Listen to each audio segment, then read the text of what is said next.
Hi, everyone. My name is Katina Papulkas, and I'm the Education Strategist for Dell Technologies. Today, I would like to share with you some thoughts around digital transformation in education and preparing for a new future. The three areas we will address during this presentation include increase awareness of the Canadian post-secondary education system, discover how Dell is driving digital transformation across the country, and how we can all move forward together.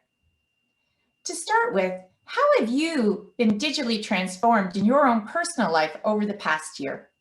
For myself, I definitely have adopted online shopping into my life, as well as order a lot more takeout and delivery services through online apps. How about you? I'd now like to give you a chance to reflect on your own personal digital transformation, and if it's possible to add it to a chat feature, please do so now. Over the past year, there have been a lot of changes in our world. In my role, I have the honor of traveling coast to coast and visiting both K-12 school districts and post-secondary institutions, which include both colleges and universities. My goal is to focus upon students and their learning and how technology can amplify their learning experiences. My usual mode of transport was an airplane, but just like everyone else, over this past year, I've had to find another vehicle of transport.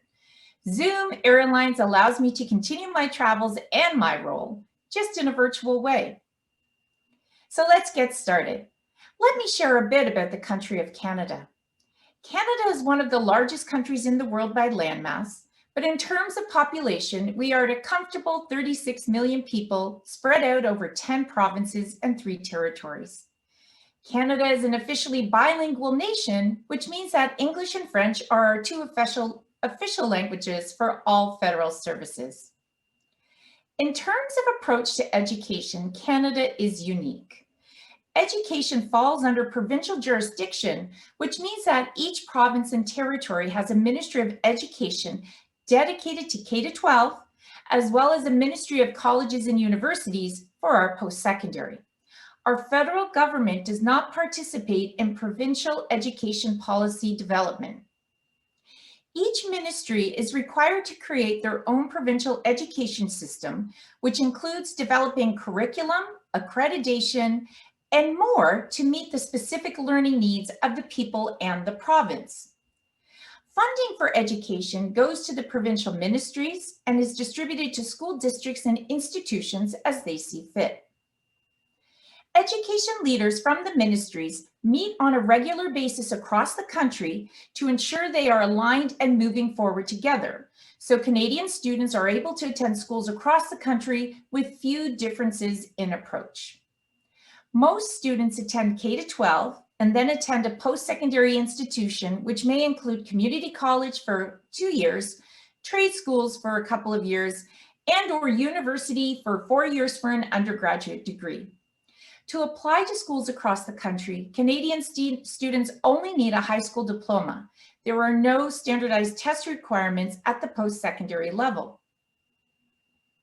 Quebec, which is our French-speaking province, is slightly different than the rest of the country, as their students go from K to 11 and then attend a cégep, which is a 2-year junior type of college.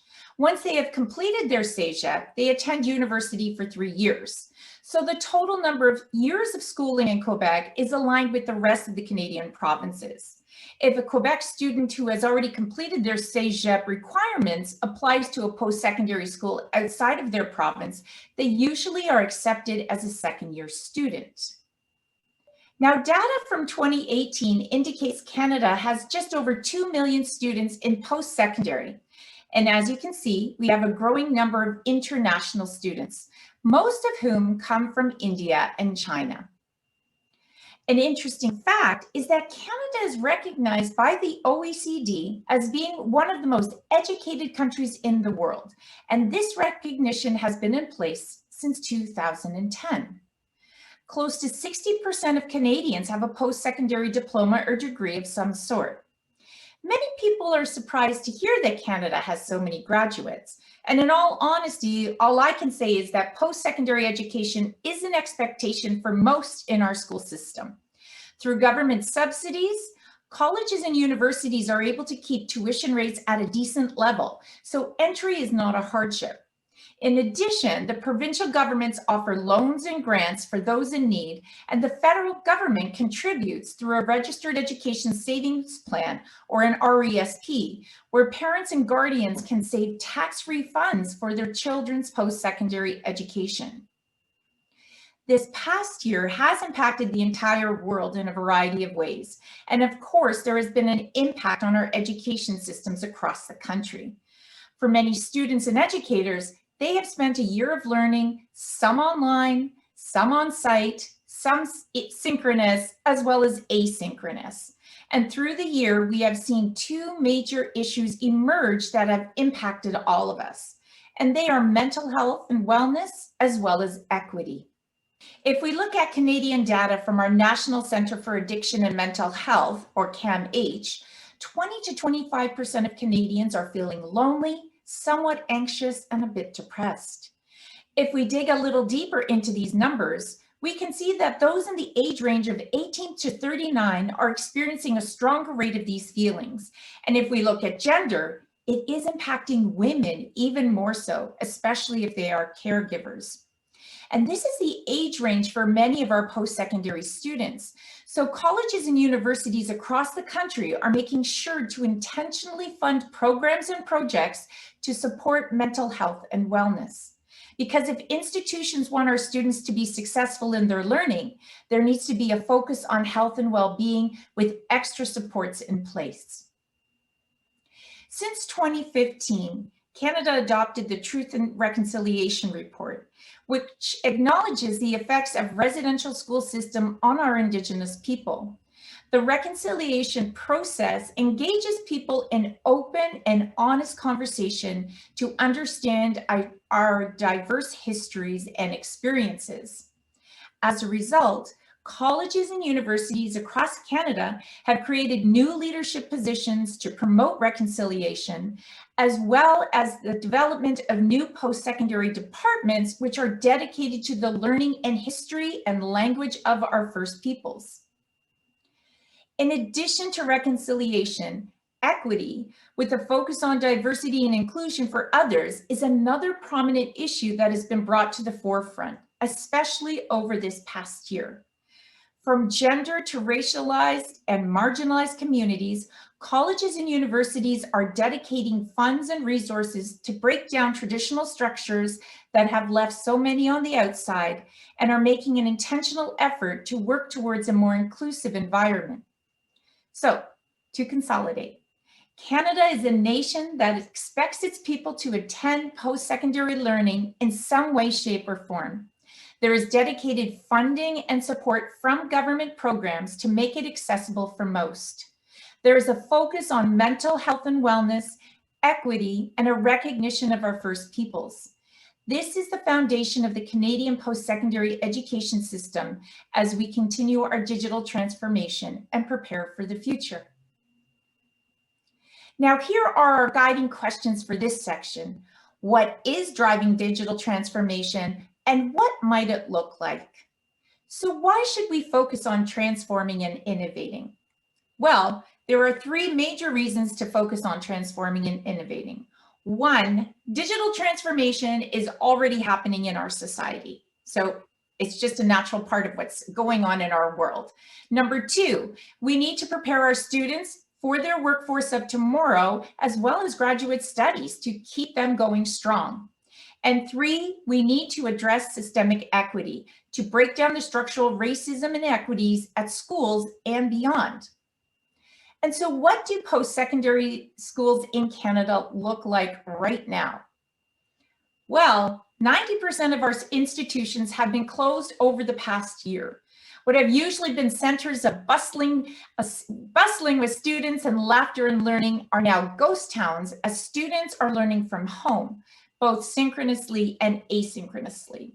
What I do really appreciate is the school spirit, with a number of schools adding institution masks to their collection of merch. It's great to see the positive entrepreneurial response. As we look at digital transformation in Canada, Equity is a major driver, and access is key to ensuring that everyone can participate in the learning. Access includes access to devices, bandwidth, and digital literacy. Here are some post-secondary staff and students from across the country who shifted to a work and learn from home scenario last March. In order to assist with access to devices, teams from Dell reached out to our post-secondary institutions to help them set up an easier way of getting access to devices.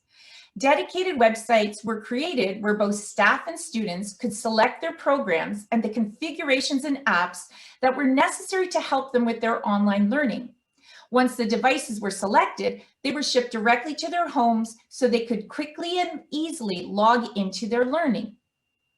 Now, once everyone was online, however, this did cause some other impacts.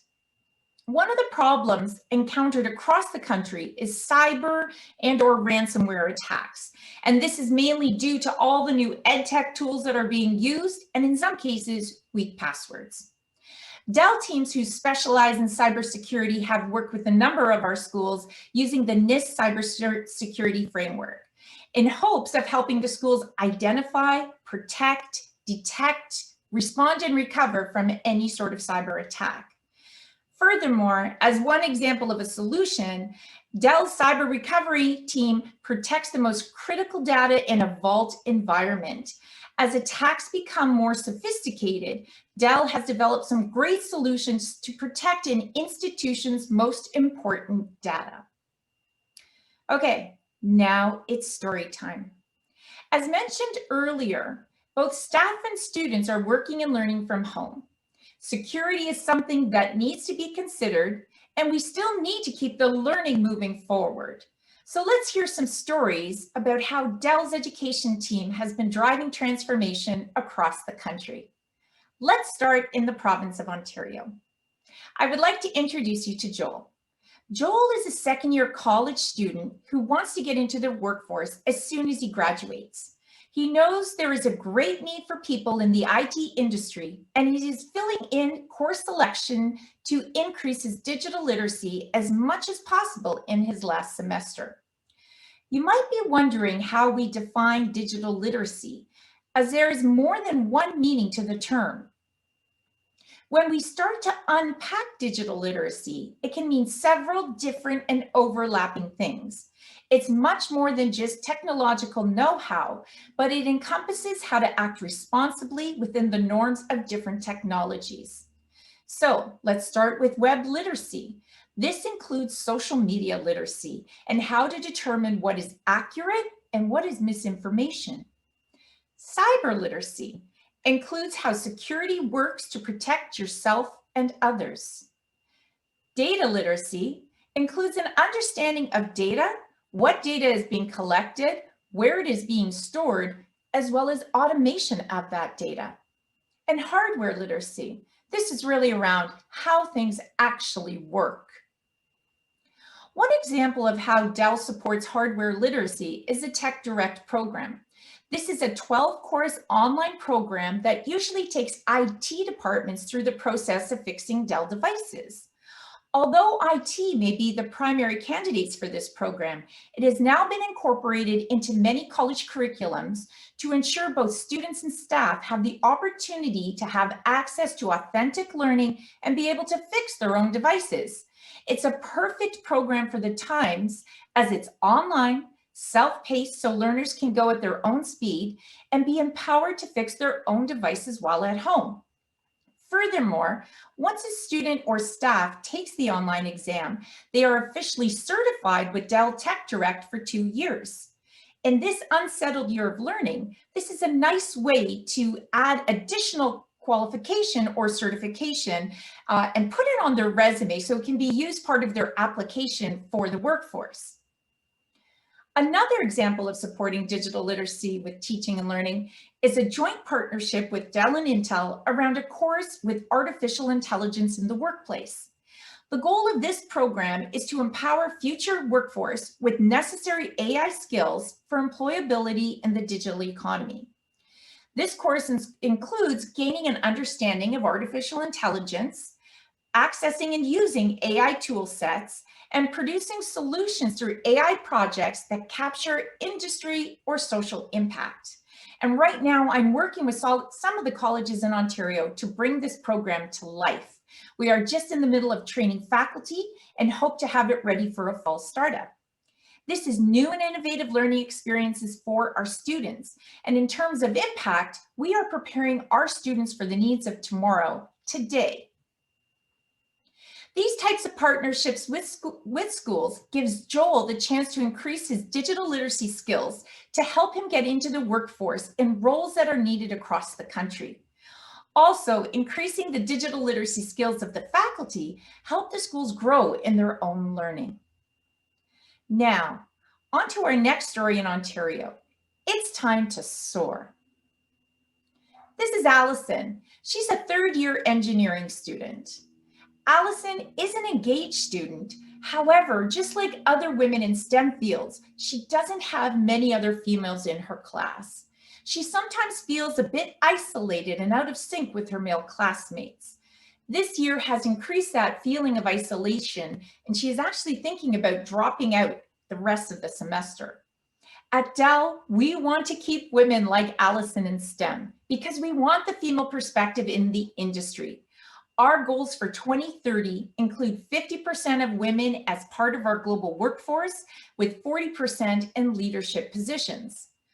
Our solution to support women like Allison and to continue to drive digital transformation through equity empowerment is a new pilot program called Soar with Mentor. The objective of this program includes the support of diversity and inclusion initiatives within post-secondary institutions and organizations in STEM and business-related fields. Through mentorship, create a female-centric ecosystem to increase interest and confidence in STEM and business-related fields, and to develop career readiness skills to thrive in a fast-paced and changing world. During the program, there were online keynotes to support career readiness, which includes talks about mentorship, digital branding, professional speaking and storytelling, as well as how to build a resume. There were also short keynotes on what's happening in tech today, so that students are ready for what's coming in the industry. And these include 5G, cloud, artificial intelligence, and cybersecurity. In between the keynotes is where the magic happened. We had one-to-one virtual breakout rooms that were created where students could meet with a Dell mentor to discuss what they had heard in the keynote. Furthermore, it allowed the students to network, build relationships, socialize, and acquire skills and dispositions to help them succeed in the future. This is one screen of some of our amazing and brilliant students and volunteer mentors from Dell. We had close to 40 mentors and 40 student mentees. Trust me when I say this, it's always a fun experience to engage with 40 individual breakout rooms in Zoom, but we have done it, and both mentors and mentees have indicated just how much they have enjoyed this program. In fact, they don't want it to end and have asked for additional sessions as part of the program. Now, the Soar with Mentor program has allowed women like Allison to network with other women in the STEM industry, meet allies, as well as connect with other STEM students at universities in the province, and really creating that community. In terms of impact, there are now plans to scale this program across the country and partner with more universities. Furthermore, we have had female staff from post-secondary STEM departments reach out to us and ask to be mentors for the program alongside our Dell volunteers so they can collaborate with the Dell team as well as the women from their own schools. We are all trying to work together to support and empower women in STEM in order to address these equity issues. All of us have to work together to make this transformation happen. Now, on to a story that focuses on some strategic collaboration. For this one, we will move into Quebec, our French-speaking province. I'd like to introduce you to Susie. She's a faculty member at Asasia and teaches digital art and media. This past year has been a challenge as many of her students need specialized software and have not been able to access it. She's approached leadership a number of times to see what can be done to continue her program with an equity access lens. In the meantime, what Susie was not aware of was the IT department at her SAGEP had just modernized their data center, which allowed for them to deliver IT services quickly and simply, including access to specialized software. So as a solution, our Dell education team has pulled together a small group of the faculty and the IT staff together in a series of coaching sessions with the focus on online instructional strategies.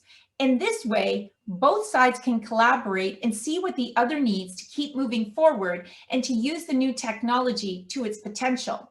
We even have students in these coaching sessions to incorporate student voice and promote their input into the process.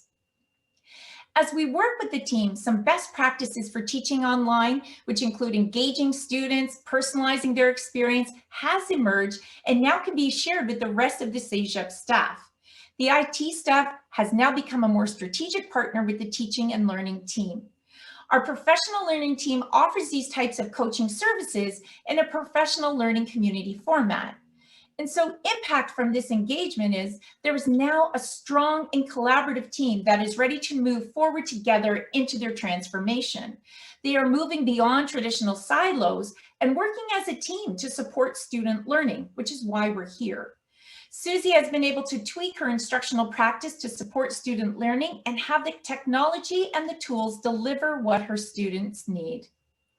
And now we'll move on to some research. For that, we'll go to the province of beautiful British Columbia, home of mountains and ocean air. We work with a number of universities who are doing some incredible research initiatives, and Dell values being part of a strong partnership. With this particular university, the research was being done within a lab that generated lots of data for the team to base their conclusions upon. The team's research was fundamentally based on collecting and interpreting data in order to make an argument. And you've probably heard about AI, machine learning, and maybe even deep learning. And I'm not going to go into any sort of depth around that, but it's worth mentioning that for our researchers, that these approaches to developing algorithms and the tools to help solve these complex problems usually revolve around a tremendous amount of data. Our Dell education team collaborated with the university research team to ensure they got what they needed to be successful. We brought in AI specialists, HPC expertise, and even grant support to help them achieve the extra funds. So with this initiative, Dell was able to help their transformation with a modern infrastructure that supported their needs. The research team received unlimited access to support throughout this initiative. And of course, our Dell HPC's engineers, AI specialists helped the university with specific and design services to ensure the solutions met their most challenging research objectives. And finally, it's time to get our game on. For this last story, we're going to move to the province of Alberta. Let me introduce you to Juan. He's a second-year student.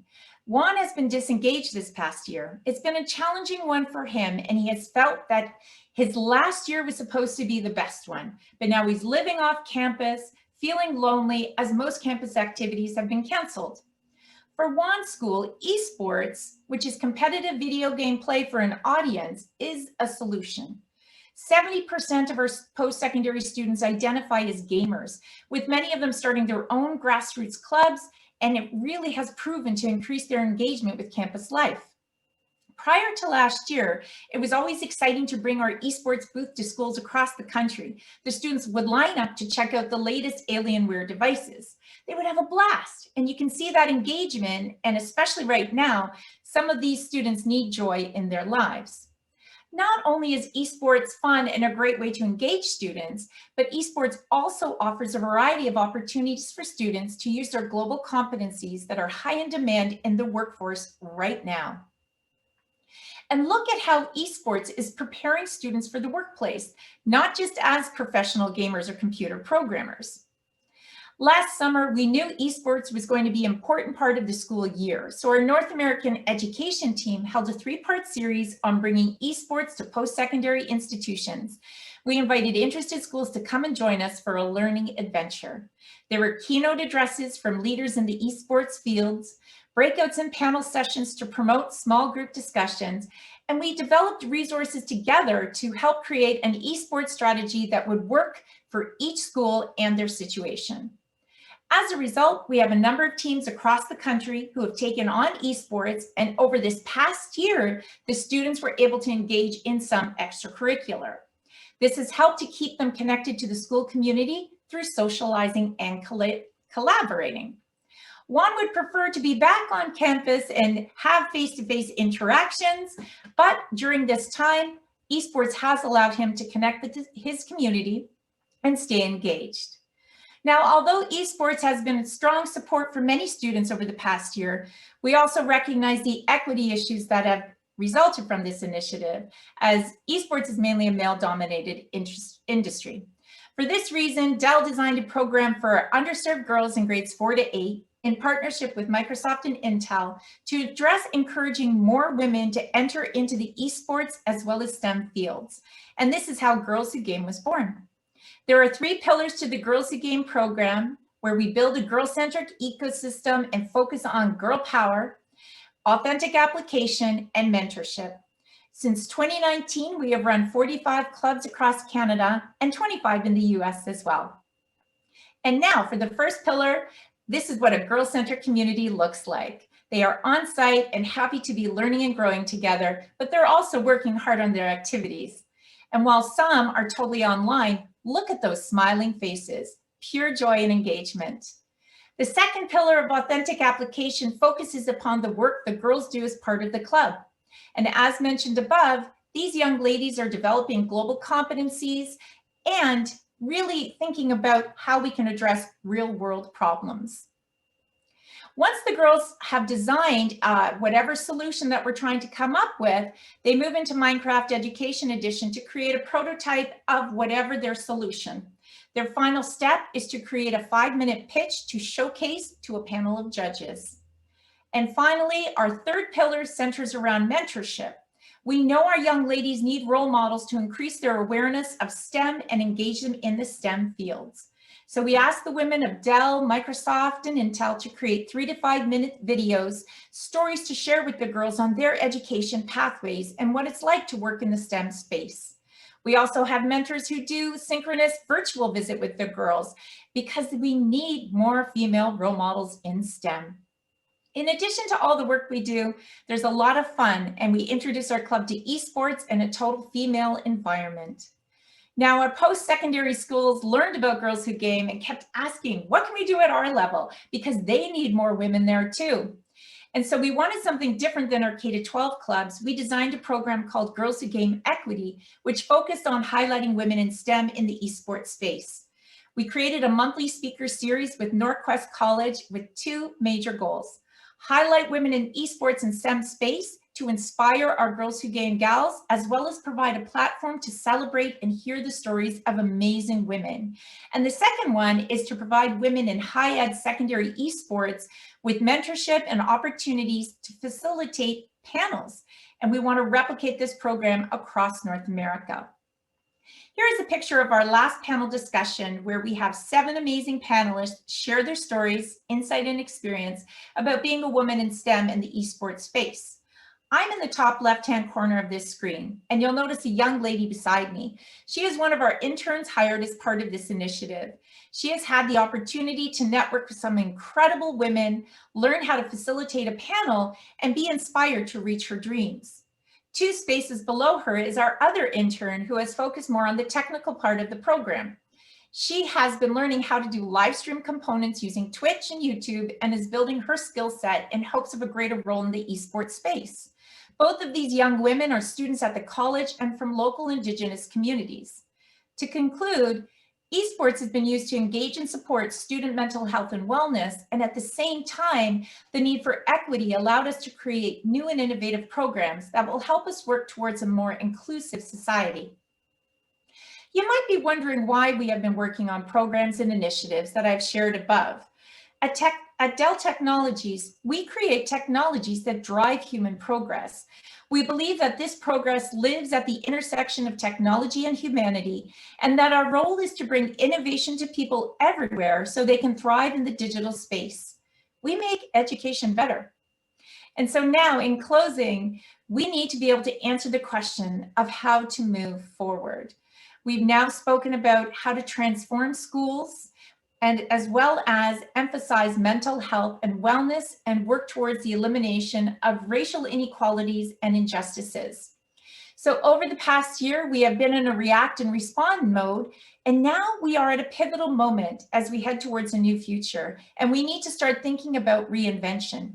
If we don't have these types of conversations, then it's quite likely schools will go back to status quo, which is not fair or right for our students. We have so many opportunities right now to help us all move forward.